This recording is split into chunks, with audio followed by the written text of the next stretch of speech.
Uncle Murder, Brooklyn. you're here today. One, because we like you. Two, you've decided, and I think it's a smart business decision, but I don't like it. Well, let him announce it. Let him announce it. Go ahead. You have an Make announcement. a major announcement. The new name is UM. You know, I'm still Uncle Murder, but the new name is UM. And that's just for business purposes, like you just said, to make the money come a little bit easier. Why do you feel like there's been obstacles?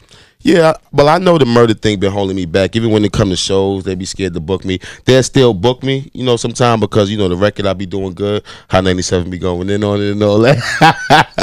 But, you know, I still get booked, but it be making it difficult. So, even God bless when, you know, Chris Lighty was handling a lot of the business and he used to reach out to do certain things. We'll still get it, but even then, we'll have to change the name. Like, we would have to say Uncle M or UM for certain things he had me do for Pepsi, or whether it was some soccer things he had going on. So it's like, I don't want to scare the money away no more. Let's let it keep coming in. Yeah, for some reason, they just would never book him for that Boys and Girls Club of America spot.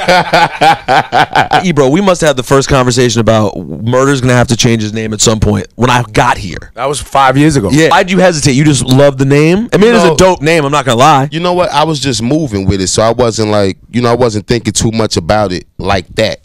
Even though, you know, people used to tell me all the time, like, you know, my partner, Cooch, even Chris, like, yo, eventually we're going to have to change the name. But then you come across some people that say, yo, stick with it. You got the Ebros that be like, man, stick with it. I don't care. You know what Is I mean? that really how you feel, Ebro? You just like messing Well, up? I feel like this. Everything has become so politically correct now in hip hop, and my fear is that we lose some of the authenticity in what we do. Now, murder is not something that I promote, right? But what I always took it as is you came from a life, right? Definitely.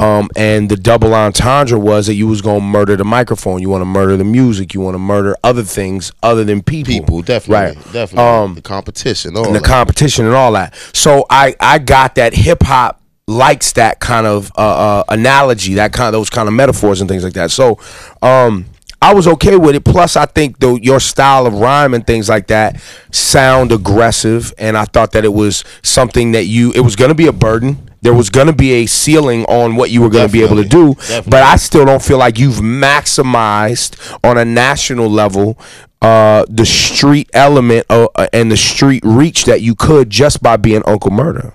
I still think that there's work for you to be done there. Now, do you feel like your name was preventing you from getting into other street scenes around the culture? I do a little bit. I do a little bit. I feel like, you know, me and my peoples could do a little bit more also, but I still feel like the name holds me back a little bit. Just for getting gigs and whatnot. Just for getting to other places, period, when my name get mentioned, because, you know, I did records with everybody. They know, like, even me and French Montana, we run around a lot. We do a lot of things. So, you know, it'd be same things. It's like, you know, when Uncle Murder name get mentioned, be like, Murder, we'll see. Then, you know, sometimes you just don't get back. Now, the community where you're from and the people that know you in that community, do you get pressure from them because of your name, because of your past?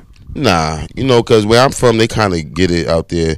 And I still try to even kick it with the young boys out there to, like, chill out, even though I get it. And I know why they're going through certain things, why it's so violent out there. But, nah, I don't get no pressure from them. If anything, they want me to come through there to kick it with the young boys and stuff like that. I hate to go all Ebro, but let's be real.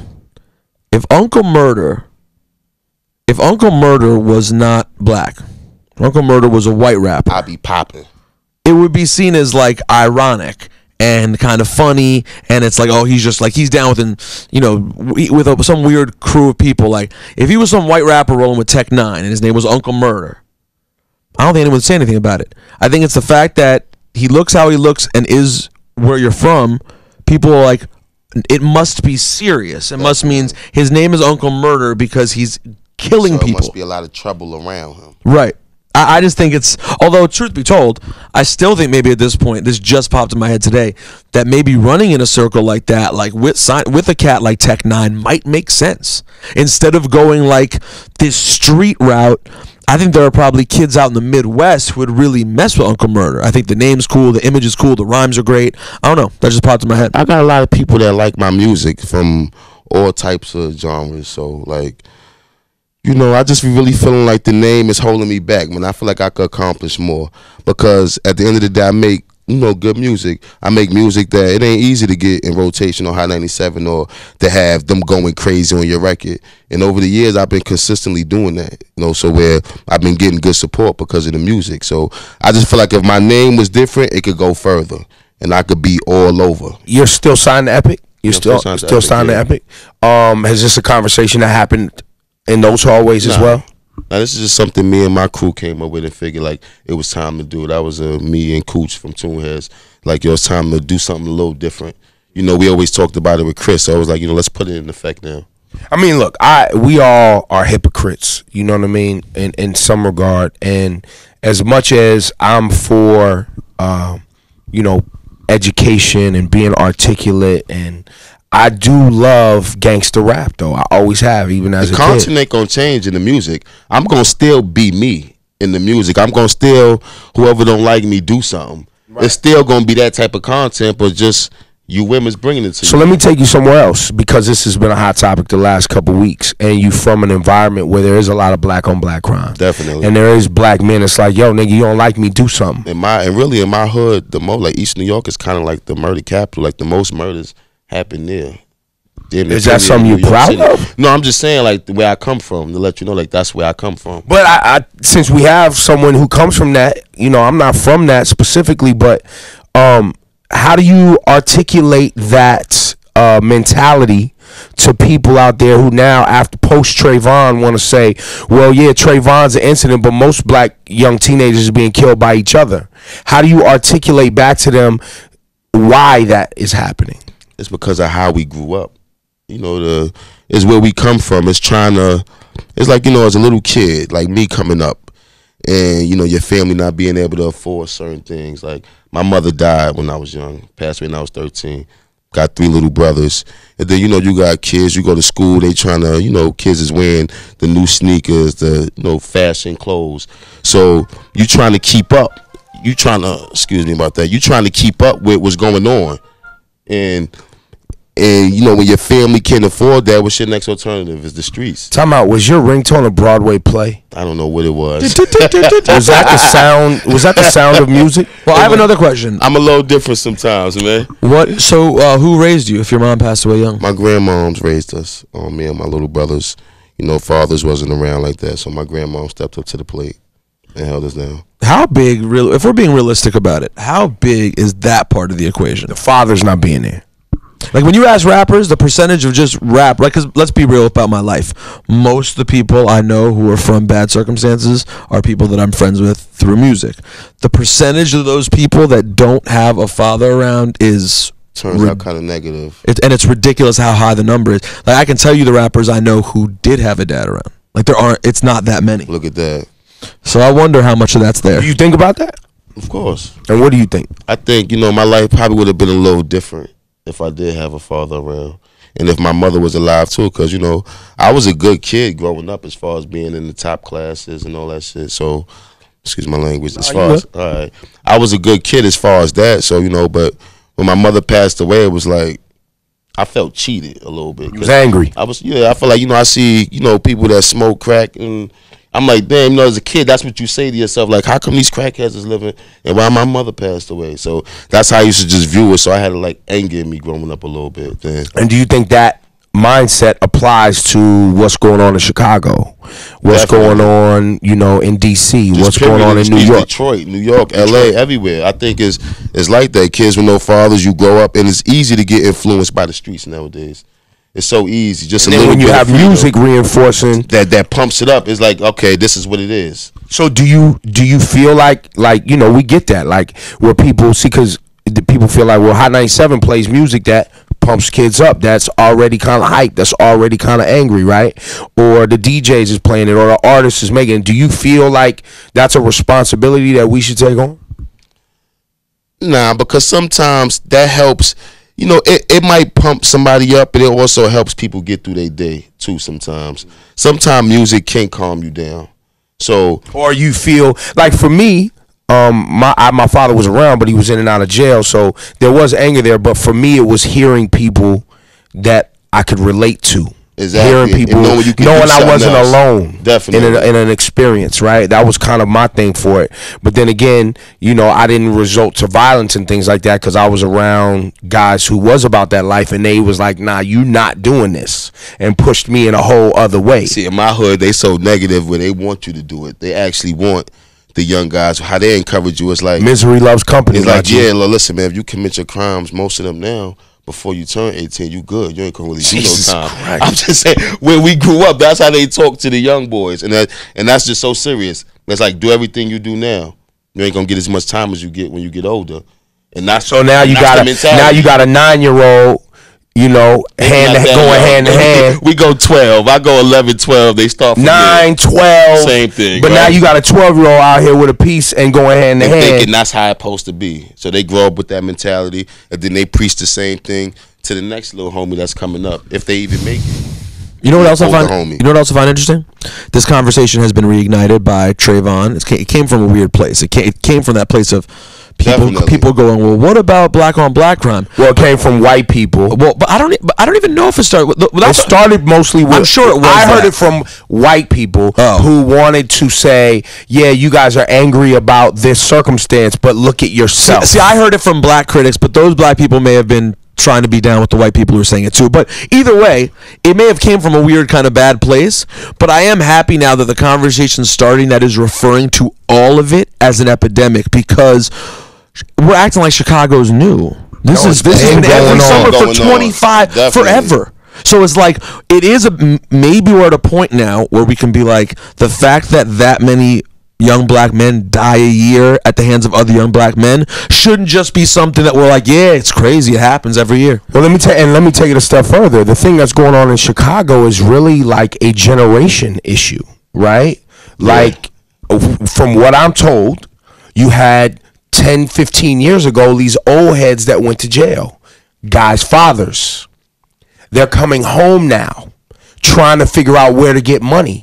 And the young kids that have now grown up without fathers because they were locked up, it's like, nah, OG, you don't get this. And it's just a This bunch is of mine beef. now. Definitely. So now it's old cats going at it with young cats, combined with young cats going at on each with other, young cats. complicated by the fact that, remember, they got rid of Cabrini Green projects. All those projects went down. So now it's all those people that was there is all spread out around the city. So it went from thousands of people in one project complex to those spread it thousands of out. people spread. Yeah, and still to a degree separated safely from white people. Oh, there's definitely a line. There's definitely a line. Yes. It's but always- within there, yeah, it just spread from block to block to block. Look, you have Bed-Stuy, what's going on there, and those people being pushed out to East New York and Far Definitely. Rock, and so now you have people who are from Bed-Stuy getting pushed into a new neighborhood, trying to figure out how they How gonna they gonna hustle get and get some money extra and all money. that. And so now there's that beef, and this is all over the country where you have the anger you're talking about. Growing up in a low-income neighborhood, looking to place blame on someone else Exactly. instead of wanting to take, which is a whole other conversation, instead of taking responsibility for your actions. And they right? still want to live a certain type of lifestyle that they see the rappers. See, but that may be the biggest portray problem. and all that. I think that may be the biggest problem. We talk about the violence in the music. I think the biggest problem in the music It's trying to imitate. is the trying to lifestyle. emulate the lifestyle. Versace. Yo, beating you in the head with a clothing Definitely. line that you can't afford. No one who's listening They're can gonna afford. try to go. Nobody get it. watching this right now could afford that. I can't afford that. I can't. And if all you can afford is the belt, you shouldn't be wearing it. 100%. Yeah, if you just have an Hermes belt and that's all the only thing you have, just that's not right. That's not how Yo, you if should. you work at one of Oh, those man. retail stores and somebody walks in just trying to get the wallet and the belt and a pair of socks and that's it, you should send them out the store. Yeah. They can't Because if that's purchase. all you can afford, You no, should save you your should money. save your money. Yeah, I think that part may be the worst thing, because whenever we're out and we see drug dealers out in the club, they are all emulating what the rappers and the ball popping players the do. bottles and all that and everything. They wearing the nice clothes, the jewelry. So that Well, may but be the see, worst but part. And that's what now- the young boys want. Right, so but they now, go to they now do anything once to get again, it. we need to take responsibility for our actions because it's us, right? But let's not lose sight of the fact that we live in America, capitalist America, that is about money. Definitely. Everything is about money. Everybody and want when it. you don't have it, I have a sneaker addiction because I could not have sneakers when I was a kid, right? So now because I can, sometimes I just go online and I buy You like, barely even wear them. and I don't even wear them. I just want to say I have them because you can because I afford it, can. man. No, listen, Definitely. I'm guilty of the same thing. I understand. I have my things, same thing. But, and I'm not even from a circumstance like that. I just couldn't have them because my mom wouldn't get them Buy for it for me. you. What if, like, for example, like an icon in alternative music, and again, this is totally different because the people who invented alternative music were bored, well-to-do white kids. So obviously, They were angry for a different reason. they were angry for, so what drove them is different. Kurt Cobain was dressed like shit. He had nothing. He didn't give a shit. to be the antithesis of being suburban. But I just wonder now, what would happen if the nicest rapper in the game, particularly if he had everything else, the swag, the looks, he had everything, but he was like, nah, all I wear is maybe Post Trayvon, a cat who just wears his hoodie. That's it. He wears his hoodie and his t-shirt. In a lot of ways, I would say Kendrick is like that. But really, Yeah, like he that's all they kinda- do. I think you got certain rappers that's like that nowadays, and that just be true to themselves. Like you say, Kendrick. I think J. Cole is another person like that, where you don't see him too flashy, but he made good music and he get good results. Like DMX was like that, and the streets That's loved true. him. He wasn't never really no bling bling. DMX always represented the struggle. This is it. This who I am, and that's that. And people just liked him for him, his character. DMX knew he was going to need his money. I think. Well, yeah. He was using his money for something else.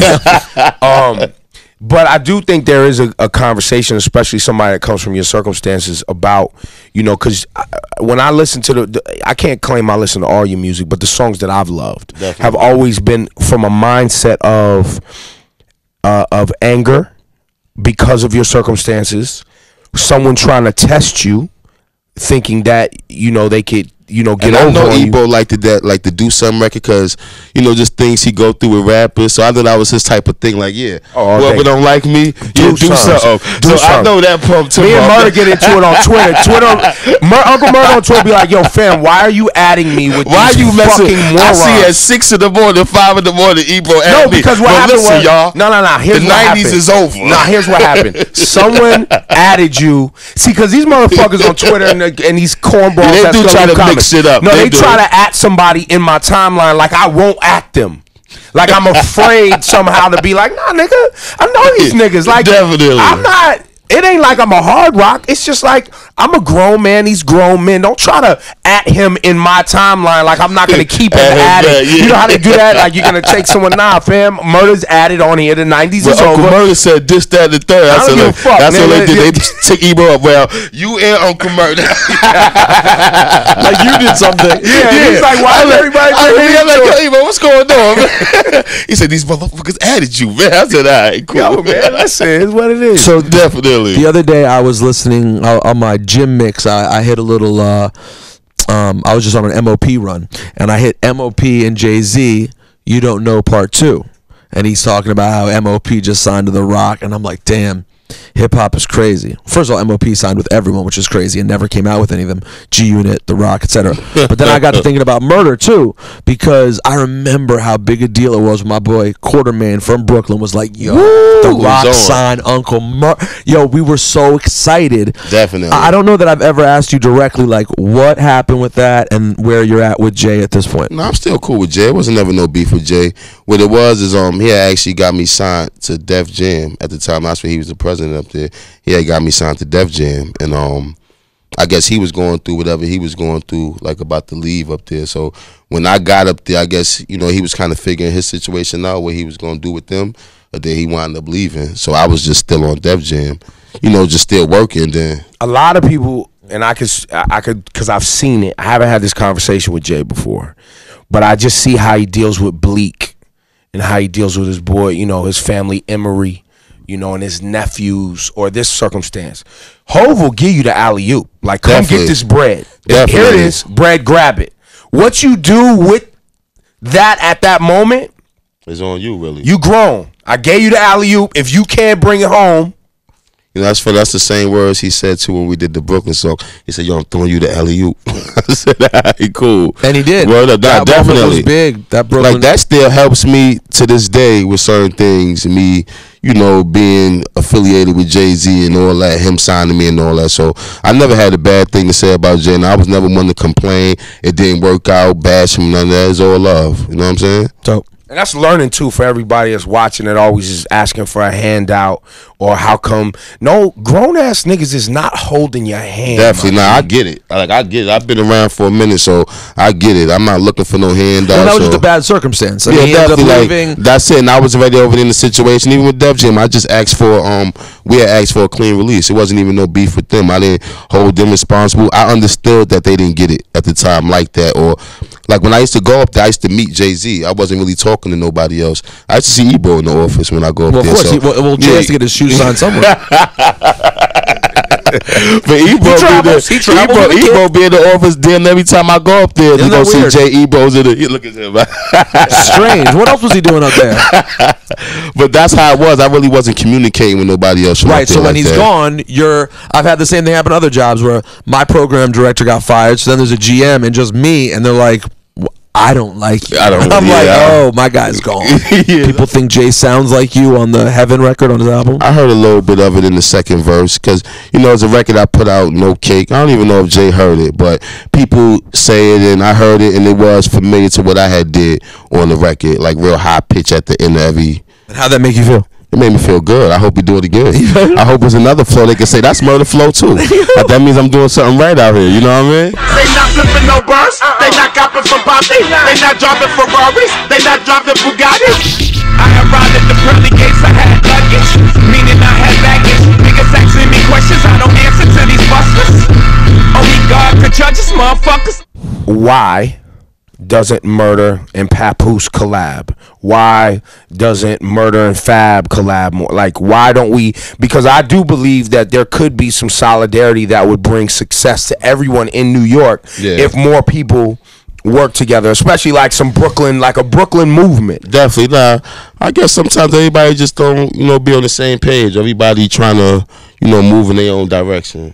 So I guess that's what it be. Like, you know, coming up, I would have loved to see Big and Nas do certain records like when they was coming up, but everybody wasn't on the same page. Everybody trying to grab something on their own for that time. So you just think it's circumstantial, or would you be open to it if it ever was proposed? So we see if it makes sense. But it is Brooklyn dudes that I do rock with now. You got Manos and, you know, Red Cafe. I like Troy Ave. That's coming up and like all Troy. that. You know what I'm saying? So I ain't with all that powder to the people shit. Bro. I ain't with yeah, that. Ebro called me about that one day too. I was It like, all good. what? Tell I'm me not about mad this at him. You dude. know, like he doing his thing. He moving. He No, trying I to like do. him. He's a good dude. It's, you know me, man. Certain shit I just can't He just said co-sign. powder to the people. He gonna take a strong statement that was something for the black people and go powder. Like that was Ebro thing with I me. heard him. So. He said it to Troy. He I talked said about it to him. We had Oh, the okay, conversation. You can download that too if you like that. The Definitely. Troy Ave.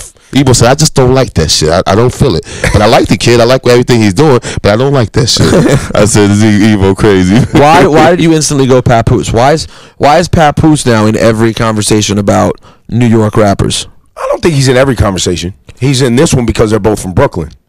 But you know, and I do know that you guys did have. I think there was Words back in the day. Yeah, it was words, but it's all. A long time Y'all ago. was what was that 6 years ago, 7 years ago? When y'all about 6 years ago. and I always wondered too. Everybody be fighting for the spot. You know Right, how and it I be, man. yeah, but Everybody that's that ghetto crabs in a barrel. It's only room for one dude shit. But you know I what, mean, that's everybody what- goes through. You it. gotta look at it, man. I guess it's really New York. They try to say it's just New York, but that's everywhere. No, Look it's at- everywhere. It's everywhere. Like, you know, that's why I said that in the record. They used to say South winning because they all get along. It done changed, and none of them dudes don't get along. Yeah. Because they used to say that was New York problem. Like y'all losing because It's everywhere. y'all all beefing. No, that's not why. You know, maybe dudes out here got to make better music. I get that sometimes, but it's not because everybody's beefing. Because everybody beef. Like, No. I think I think it's mislabeled. People act like it was because the artists get along, but no shots to my coworkers. But there was a time in the early 2000s when radio got lazy because we dominated for so long. And when radio got lazy and we started playing South records, I think we stopped really supporting. The DJs stopped supporting New York records. No, how about this? I'll take it a step further. And it was, I remember the day we put in certain South records on the station. It was post 50 Cent. It was post Get Rich or Die Trying. At that moment, you had the Dipset came out. Busta was putting out some music. The record companies are based in New York. So one of the things that, and LA, and then, you know, LaFace and them opened up the Atlanta. One of the things that they work in. Right. One of the things that was happening was New York got in a habit of waiting for a record company to give you a check to go record. And so when the labels started falling apart and they had smaller budget every year, less signings, New York rappers was like, yeah, I'm waiting to get signed. And I remember having a conversation like, don't wait to get signed. Put out a mixtape. Go on tour. Make a t-shirt. Do some shit, right? But they would sit around and wait and wait and wait. Well, don't you think the DJs started waiting for the record labels to service them records too? Well, there's that, because the DJs are like looking for, okay, how do I figure out what's hot, what's not, what's the movement? Because there is as a person picking music, as a programmer, I want to see the movement. Definitely. You hand me a record, I'm like, all right, it's a record. So what? Right? What are you doing with it? Where you going with this? What's the plan? Like, so, I'm not just playing a fucking record because I feel like playing it for, like, what? I want to play some shit that everybody's going to be rocking to, that they're going to hear at the clubs. They got some shit. Like, where's this going? Nobody just want to play a song to play a fucking song. So you think that the artist, you think it started with the artist, not the DJ? I think it was probably everyone. Yeah, it's a little bit of both. Yeah, definitely. Because the including DJs, the labels too. So you got to bring everything in the play. Everybody's in this music thing and they play a part in it, right? So then you had, it's also geography. Remember, at the same time, MTV and BET stopped playing videos. Definitely. Right? So you had labels falling apart, MTV and BET stopped playing videos, and now to get on BET, right, on Prime, on their one show for videos, you have to be big on a geographic level. If you're coming out of New York, you are only going to get airplay in New York, maybe Connecticut. You might get a Rochester and Albany. If you pick up Philly, you're lucky. If you come out of anywhere else, you're good. You're going to pick up Tennessee, Virginia, the Carolinas, Atlanta, Florida. You're probably going to get Texas. So it becomes a geographical game of why certain shit blows up and certain shit doesn't. Most of BET's views come out of the South. I know. Because that's where most black people live in the United States. That's why they won't put me on. And that's why would they? They're scared. They're scared to see a Jew. They think black people from Alabama don't want to see a Jew on BET. They might not, bro. They might not. They might not. It's racist, and it's real. They don't want to see you. I know. It's a shame. Oh well. Someone looked at me the other day. They were like, I was like, yeah, I'm disappointed that BET's never asked me really to do anything. And they were like, it's black entertainment television. I'm like, but I'm a part of black entertainment. Like, I'm part of the culture. I don't understand what. Oh, you say. And then I was like, and I felt like a naive person. I was like, are you saying it's literally because I'm white that they wouldn't put me on? They were like, yeah, that's what I'm saying. I was like, oh yeah, I get it. I understand. Yo, Murder, this has been a good, fun, random talk, man. I mean, you know, why not? The name's changed. It's UM. Well, I'm still gonna probably call you Murder. Yeah, you know. But we play your records here, so we say it's Uncle Murder. That's what I said. You know, I remember Chris Light used to be like, "Yo, they said Uncle Murder." He said, "You know, you hear it in rotation, like new music, Uncle Murder." I said, "Yeah, we good." I got my city feeling like it's 9-5, feeling good, like when before Biggie died. On 29's growth I get from a